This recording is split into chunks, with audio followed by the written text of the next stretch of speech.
Okay, and we are live. Good morning, Gallatin. I am Megan with the Gallatin Chamber of Commerce, and I am here today with Jeremy Tackett, who is the Senior Program Director for the Sumner County YMCA.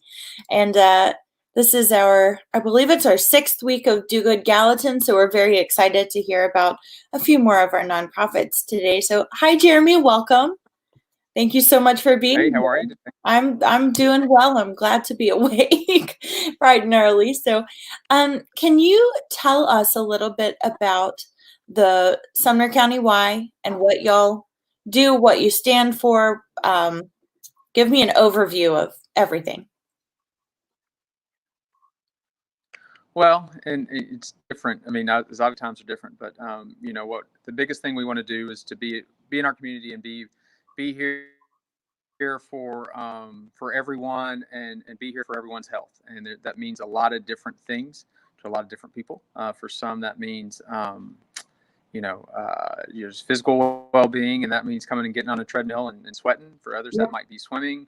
For others, that might be sitting around and just catching up with friends.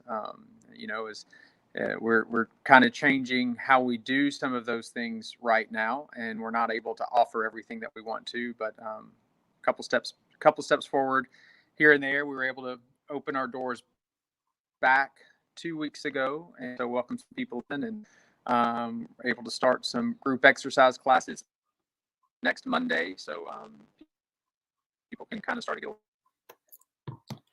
Right. a little bit of community. So That's awesome. In terms of, I guess, how COVID-19 has affected things, obviously you had to close for a while. That is, yep. Everyone has had to close for a while. So, I guess how have things changed? I know that like all gyms were closed, pretty much everything was closed. And in terms of reopening, you said you're starting group classes back next week. Is the pool open? Like what has changed? What are you doing differently right now?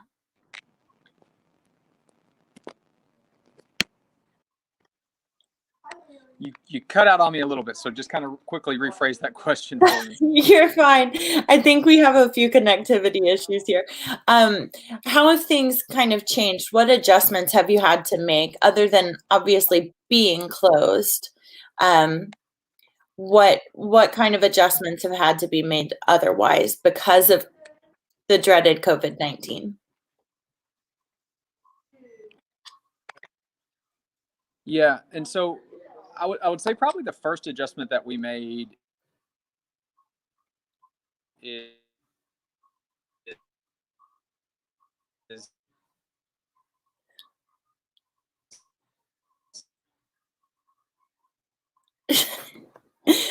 Y'all, this is part of technology. We are experiencing connectivity issues. Jeremy, you sound like a robot right now. When we originally closed mid-March for members.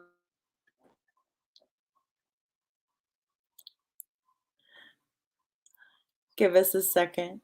Let's see if his voice catches up with his face. Oh, there, you're back. Jeremy, can you hear me? No.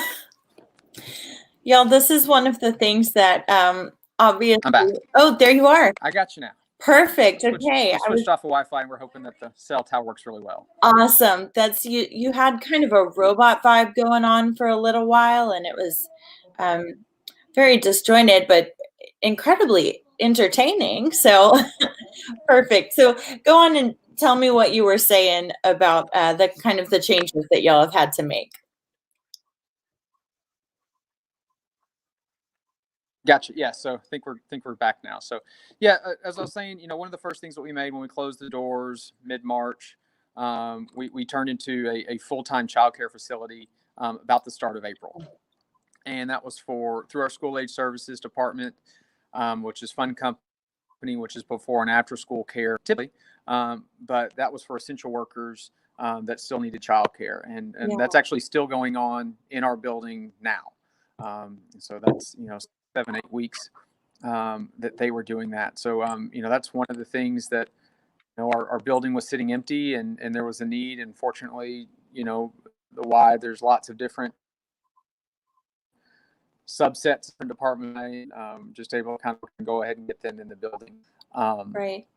to do that. And so so now, since when we were able to reopen 2 weeks ago, and that wasn't a thing of where we were just able to come in and open doors. We essentially we closed the doors and we walked out, and there were a couple people that were still coming in the building and making sure that pipes weren't leaking, and heating and air units were still on. But over the course of 5 or 6 weeks, the place got dirty and quite a bit of dust. So coming in and not only just kind of getting ready and moving equipment, but just cleaning Right. the place. 6 weeks of no cleaning can get it dusty. So several days of really, really good cleaning, and to make sure that it's all sanitized and cleaned and ready for members. And then just kind of having to reach in traffic flows and walking patterns, and wellness floors. Typically, you're very close to one another. So how do we limit? How do we make it environment is comfortable for men, but also keeping with social distancing and allowing them to come and be and do what they want to do, but also self. That's what it is. And members that come in now, it's they're getting their temperature checked, they're getting their health questions. Mm-hmm.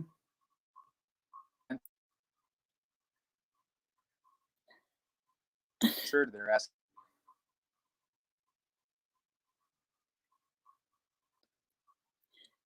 Robot Jeremy is back. to be hand sanitized, and there's a different they to work out in, and not only is that good for your body physically, but for example, for some, just to have a little bit of time to yourself is a nice thing. Yes, it is.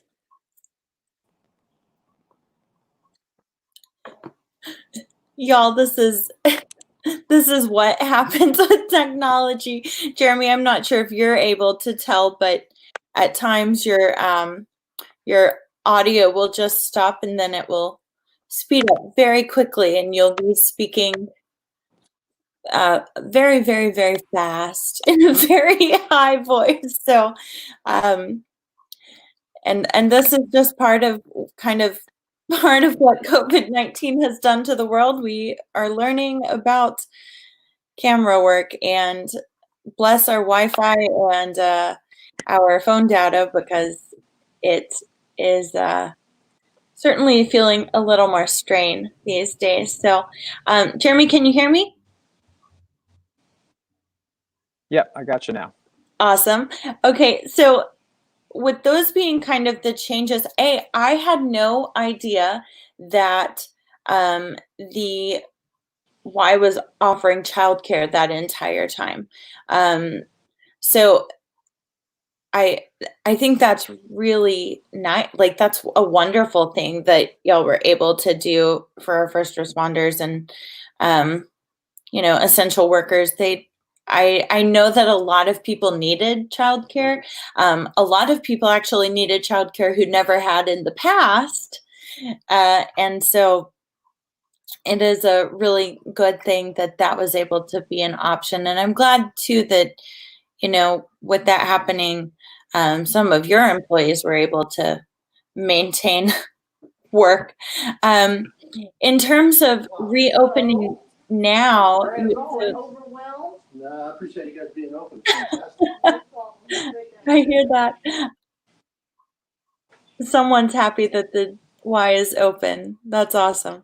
So in terms of things that you're doing at this point, you said you're taking temperatures, you're doing extra cleanings, and you had to rearrange traffic patterns. So do you have one-way traffic patterns? How is it working with your like all the weight machines and stuff like that? How are you making sure that those are clean? Are you relying on members to do that, or what does that look like?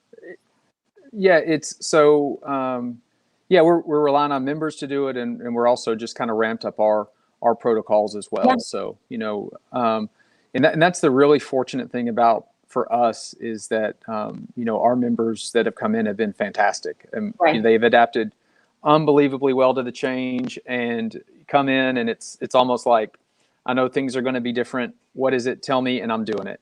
That's And awesome. so they've been really, really, really fantastic, and just with an open mind and just helping us out and realizing just helping the next person that's coming in too. So yeah, now everybody that comes in, they get their own towel and sanitizing bottle, and that's theirs for the day while they're here. And we Awesome. just ask them to wipe off equipment before they use it and after they use it. That's a little bit of a change.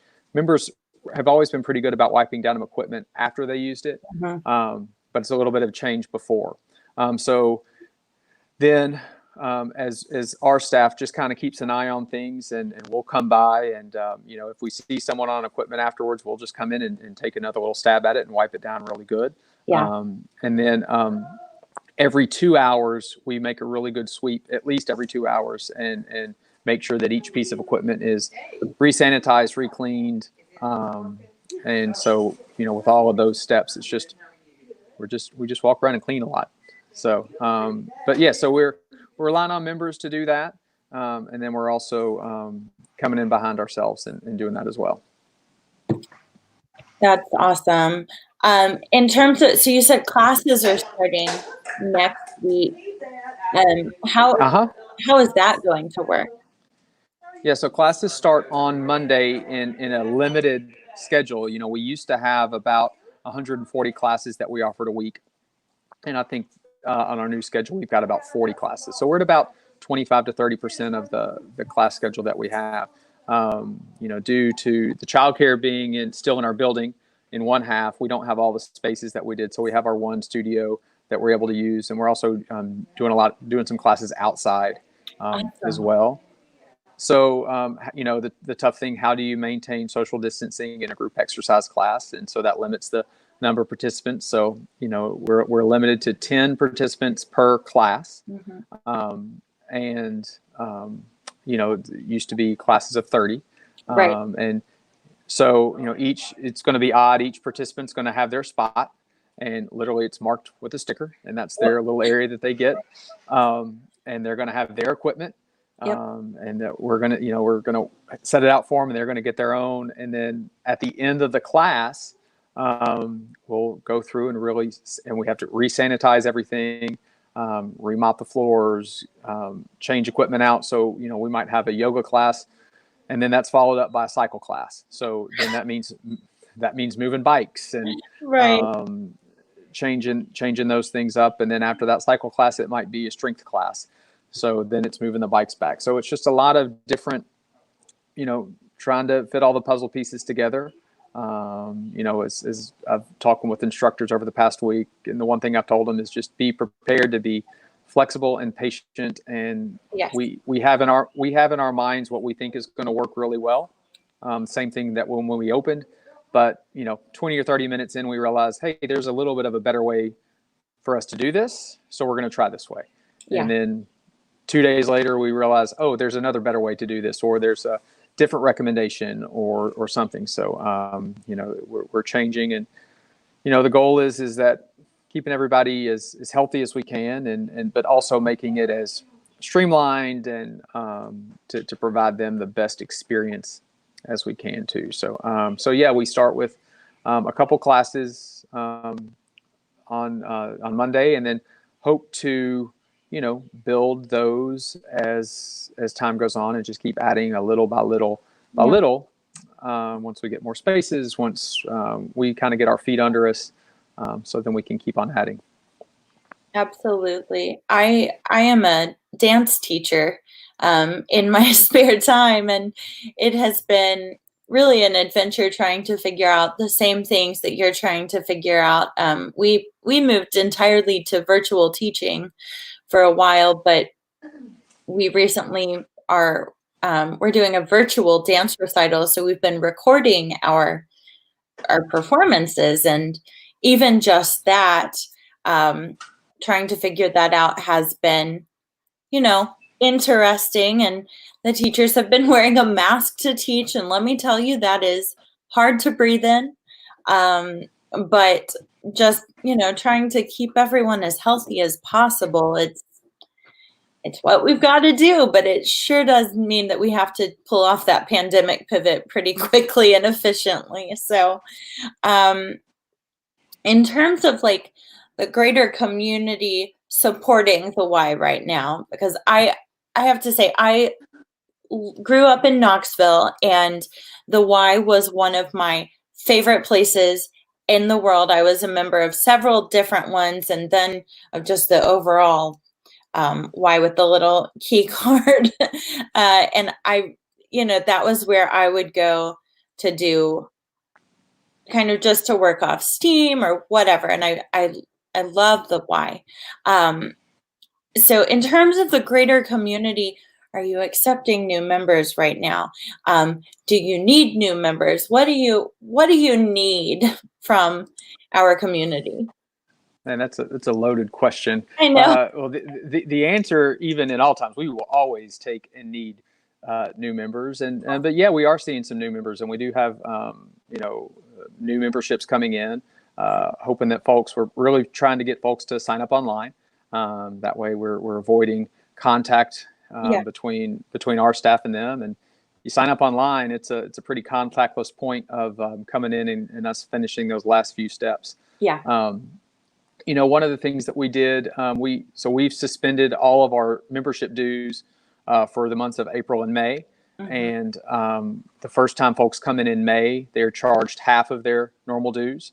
And we're asking those members to do, if they want to, is to donate the other half to our community response fund. So not only providing that childcare, but through Camp Widgewagon, which is our summer camp, they actually provide meals to before and after school care throughout the year. But they've turned into kind of a full size food bank, providing meals now they're providing meals to the before and after school care, but then also putting together like food boxes and having, they've had several different locations around town that, folks can come in and get a food box. So any donations that above and beyond just our operating procedures and costs are going to fund that. Right. And so that way, someone that might not be a Y member, but, or, you say, everything for us, our family situation hasn't changed much, but I'd love to support some people that are doing some things.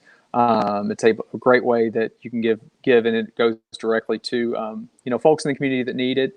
And for us, it's a lot around kids. So that's childcare and some food.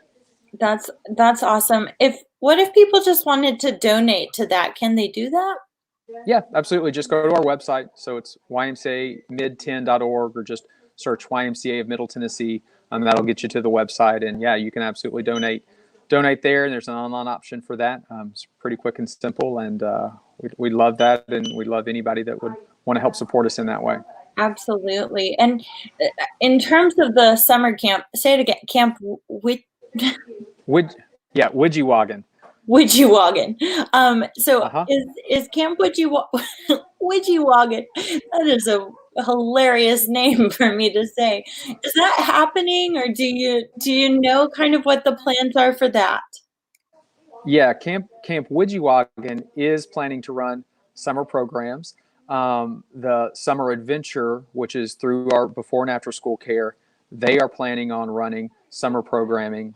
Unfortunately, the center day camps that we host at our centers, we're unfortunately not able to provide those this year. And it's just dealing with space issues. We've got plenty of room outside and plenty of green space to run that. But if we have to come inside, as those summer thunderstorms tend to happen, we just don't have the space inside, unfortunately, for that and for, for members and things like that. So it's tough, and it's a tough decision, but because, we love being around summer camp and being around kids, but there are some summer options. In fact, I was talking to the director at Widgiewagon yesterday when he was dropping off some food for the care kids. And, it's just that it's a little bit different, and they're adapting and moving on, but they're excited and got a lot of great protocols in line for their day camp and their overnight camp too. Absolutely. I think that's wonderful. So y'all are providing food to kids and students. And you say it's like a full-size food pantry at this point. They're kind of just doing what they can to feed whoever needs it. Yeah, well, I'm not exactly sure how it works, but I know that there's been, several spots around town that they're putting together kind of like, a food box type kit. Right. And awesome. You can go to, several sites around town. And they're working with local food banks too to help, kind of be a distribution site, just to kind of help get that out. They already had some of the infrastructure in place that they were doing that. And so now it just allows them to help them up and keep on moving that forward. So. Right. That's awesome. Well, is there anything else that you can think of that people might need to know or might want to know? I know that, it's a weird time, and so I'm glad to hear that the Y is still kind of up and running and making it work in the midst of kind of the weirdness that we have. What is happening? Do you hear the? Yep. I feel like that must be what you hear all the time, all day. Oh yeah, we've had we've had our morning rush of members coming in, 5 or 6 at a time, and it just where it was a quick walk in and scan, there's more steps, and you're hearing lots of beeps of membership cards being scanned and temperature guns being scanned and hand sanitizer, and then folks putting their keys in lockers, and lots of different sounds here at the Y. That's wonderful. I'm so glad that I'm glad that the Y is up and thriving. So is there anything else that people should know before we wrap up? I would say that what we hear, there's a lot of uncertainty of what it's like, and if you're comfortable, come in and join us, or at least come in and see us. I think what you're going to find that we've taken a lot of robust protocols to keep our member health and safety number one, and that's I think when we actually opened several days after the governor allowed us to, but just because we weren't ready on that Friday. I think we needed the extra time to make sure that we had protocols and procedures in place, because, members' health and safety is number one. And so, I'll just invite members to come in. We're doing a lot of things really, really well. We're providing a really good and safe and healthy and clean environment, the best that we can do. And yeah, it looks a little bit different, but come in. I think there's a couple times when we were all kind of in the lockdown mode, I was able to get out and just be by myself and kind of zone out and think a little bit of what it was kind of in a normal procedure. And even for me, just being at work for the past couple weeks, it's a little bit of normalcy, and just makes us all feel a little bit better, a little brighter outlook on things, not so much doom and gloom, and that you can almost kind of see that, well, there's a light at the end of the tunnel, and we're going to get to that, whatever a normalcy is and whatever new normalcy is, and certainly coming out and being active and being healthy and just coming in and sweating for an hour can do a lot for everyone. That is so true. And I have been preaching the idea of normalcy this entire time. Like, I think it's so important to have a routine and just try to be as normal as you can. So, and for a lot of people, that does mean getting to the gym and working out. And, with the why, it's also important to remember that you're not just getting to the gym and working out, but you're also supporting other initiatives and taking care of kids and feeding people. And there's a lot of good in the why that, beyond just treadmills and Zumba classes. Although those are great. We love Zumba. So, well, awesome. Thank you so much for joining me today, Jeremy. This was very educational. And I also, I know that it's silly to say, but all of the robot sounds and, this is just, it's part of technology. It's part of the learning curve that we're all going through. And I think that things like this are going to continue to be part of the new norm. And so I'm glad that we were able to kind of jump on and talk today. So thank you so much for being willing to join me. No problem. Happy to do it.